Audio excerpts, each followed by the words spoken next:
आज हम कक्षा 10वीं का साइंस विषय में फर्स्ट चैप्टर जिसका नाम है रासायनिक अभिक्रियाएं व समीकरण उसका अध्ययन करेंगे।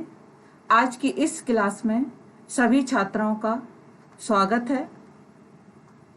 हम जानते हैं कि हमारे दैनिक जीवन में सुबह से लेकर शाम तक बहुत सी क्रियाएं होती हैं। कुछ भौतिक होती हैं, कुछ रासायनिक होती हैं। जैसे कि सांस लेते हैं हम, भोजन का पाचन, फलों का पकना, लोहे में जंग लगना। रासायनिक परिवर्तन वह परिवर्तन है जो एक बार हो जाए तो वापस पुनः अपनी पूर्व अवस्था में नहीं जा सकता। रासायनिक अभिक्रिया में रासायनिक परिवर्तन होता है। जैसे हो सकता है उसका रंग में परिवर्तन हो रहा हो, गैस में परिवर्तन हो रहा हो, तापमान में भी परिवर्तन हो सकता है, कभी कम कभी ज़्यादा, ठोस अवस्था से गैस अवस्था में भी आ सकते हैं। इस प्रकार हमारे दैनिक जीवन में ये परिवर्तन होते रहते हैं। रासायनिक जो अभिक्रिया होती है, रासायनिक परिवर्तन होते हैं, उसको हम संकेतों व सूत्रों के द्वारा समीकरण के रूप में लिखते हैं, शॉर्ट में। उसे हम कहते हैं रासायनिक समीकरण। बहुत ही सरल उदाहरण है आपके सामने।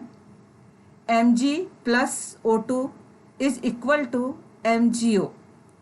ये जो मैग्नीशियम है, ये तत्व है, धातु तत्व है। कक्षा 9वीं में आपने बहुत सारे धातु और अधातु तत्वों के बारे में पढ़ा। हम चाहते हैं कि आप कक्षा 9 की किताब में से कुछ तत्वों के नाम और उनके संकेत लिख लीजिए ताकि आपको आगे की इस क्लास में पढ़ने में आसानी रहेगी। देखिए आप, ये Mg plus O2 is equal to MgO।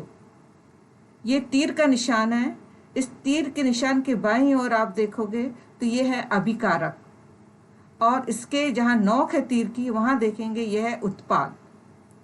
और ये S, G, S ये इनकी भौतिक अवस्थाएं हैं। जैसे ठोस अवस्था है, ठोस को इंग्लिश में बोलते हैं सॉलिड। द्रव अवस्था लिक्विड, गैस अवस्था को गैसी बोलते हैं।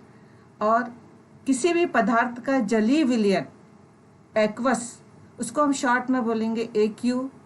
तो यहाँ पर इस समीकरण में पदार्थों की भौतिक अवस्थाओं को शो करना, भौतिक अवस्थाओं को दर्शाया भी जाता है। जैसे मैग्नीशियम यहाँ ठोस अवस्था में है तो S oxygen, G MgO solid. इस प्रकार हम समीकरण में अभिकारक, उत्पाद और उनकी भौतिक अवस्थाओं का भी अध्ययन करते हैं। रासायनिक अभिक्रिया में समीकरण को लिखने के बाद समीकरण के दोनों पक्ष, अभिकारक पक्ष और उत्पाद पक्ष, दोनों संतुलित होना चाहिए।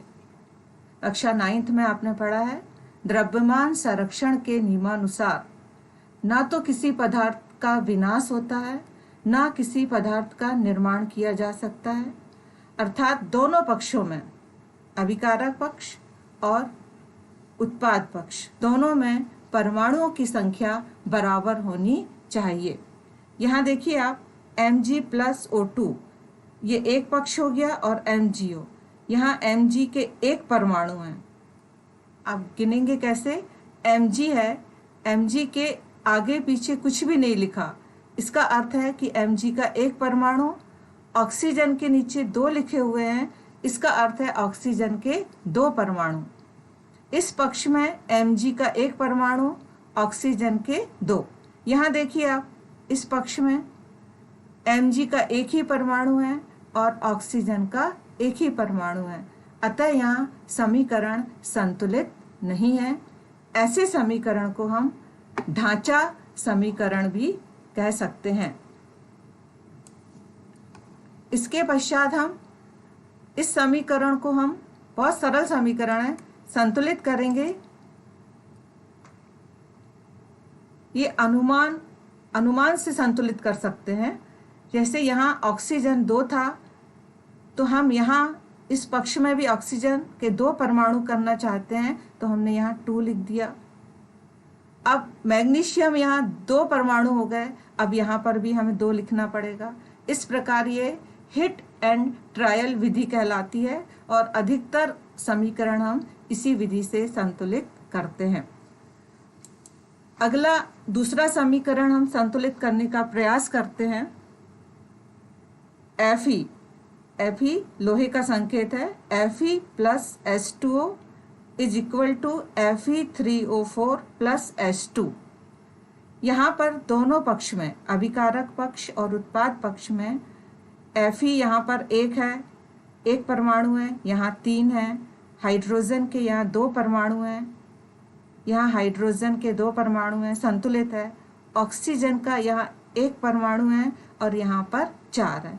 अब इसको संतुलित करने के लिए हम थोड़ा सा प्रयास करते हैं। इसके लिए हम एक टेबल बनाएंगे साइड में, एक रफ टेबल कह सकते हैं इसको। जिन जिन तत्वों ने भाग लिया है उनको हम यहाँ पर रखेंगे, जैसे लोहा Fe, हाइड्रोजन, ऑक्सीजन। अभिकारक पक्ष लिखेंगे यहाँ और उत्पाद पक्ष लिखेंगे। अब हम यहाँ से गिनना आरंभ करते हैं। इस पक्ष में Fe का 1 परमाणु है तो हमने यहाँ अभिकारक में 1 लिख दिया। इसी प्रकार उत्पाद पक्ष में Fe के 3 परमाणु हैं तो हमने यहाँ उत्पाद के नीचे 3 लिख दिया। इसके बाद हाइड्रोजन के यहाँ 2 हैं, अभिकारक पक्ष में 2 आ गया। इस प्रकार उत्पाद पक्ष में भी हाइड्रोजन 2 है। अब चलते हैं ऑक्सीजन का यहाँ 1 है और इस पक्ष में ऑक्सीजन के 4 हैं।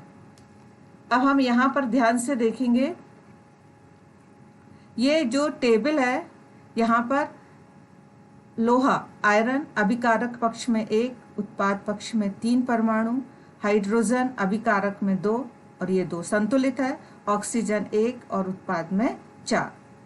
अब इसको हम संतुलित करने के लिए सबसे पहले हम क्या करेंगे, जो हमारा समीकरण है जिसमें जो यौगिक और जो भी तत्व भाग ले रहे हैं, हम इनके सूत्र में कोई भी परिवर्तन नहीं करेंगे। तो हम इनको सबसे पहले एक बॉक्स बनाकर इनको हम क्या कर लेते हैं, घेर लेते हैं। देखिए जैसा आपको दिखाया जा रहा है ये। अब हमें जो भी परिवर्तन करना है हम सिर्फ बाहर करेंगे, सामने लिखकर। अब हम संतुलित करने का प्रयास कर रहे हैं। जैसे Fe यहाँ उत्पाद में 3 है तो अधिकतम संख्या से इस अभिकारक पक्ष में इसका गुणा करेंगे तो ये 3 दोनों पक्ष में 3 आ गया। इसी प्रकार हाइड्रोजन बराबर है, ऑक्सीजन यहाँ उत्पाद पक्ष में 4 है तो अभिकारक पक्ष में भी हम 4 का गुणा करेंगे। इस प्रकार यहाँ पर देखिए सभी अभिकारक और उत्पाद में परमाणुओं की संख्या इक्वल हो गई है। अब हम इनको इन सूत्रों के सामने यहाँ पर लिख देंगे। देखिए आप 3Fe plus 4H2 is equal to Fe3O4 4H2। अब यहाँ पर हाइड्रोजन 8 हो गया है तो हम यहाँ पर भी इसका ये 4 से मल्टीप्लाई करेंगे तो ये 8 हो गया। आप देख रहे हैं कि दोनों पक्ष में परमाणुओं की संख्या बराबर हो गई है। अब ये कहलाता है संतुलित रासायनिक समीकरण। अब हम आगे चलते हैं। दैनिक जीवन में जो रासायनिक अभिक्रियाएं होती हैं इनके बहुत से प्रकार हैं, जैसे कि संयोजन क्रिया। संयोजन जैसे कि आपको नाम से समझ में आ रहा है कि जुड़ना, 2 या 2 से अधिक पदार्थ जुड़कर कोई भी नया पदार्थ बनाएंगे, वो है संयोजन अभिक्रिया। जैसे कोयले का दहन, कोयले का संकेत है carbon plus O2 is equal to CO2।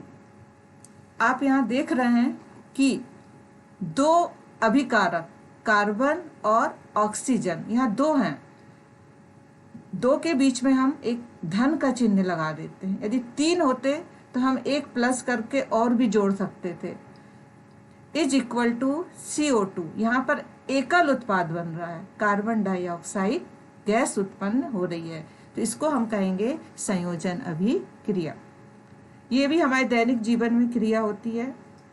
फिर है जल निर्माण, H2 plus O2 is equal to H2O। Hydrogen और ऑक्सीजन मिलकर पानी का निर्माण करते हैं। इसके बाद अगली क्रिया है वियोजन अभिक्रिया। ये संयोजन क्रिया के बिल्कुल अपोजिट है। यहाँ पर दो अभिकारक मिलकर एक बनाते हैं, यहाँ एक अभिकर्मक टूटकर दो या दो से अधिक भागों में बट जाता है। देखिए, ये जो वियोजन अभिक्रिया, जैसे एक ए पदार्थ है, ये बाद में रासायनिक अभिक्रिया के बाद बी और सी दो भागों में विभक्त हो गया है। वियोजन क्रिया कई प्रकार की होती है, ऊष्मीय वियोजन, विद्युत वियोजन, प्रकाश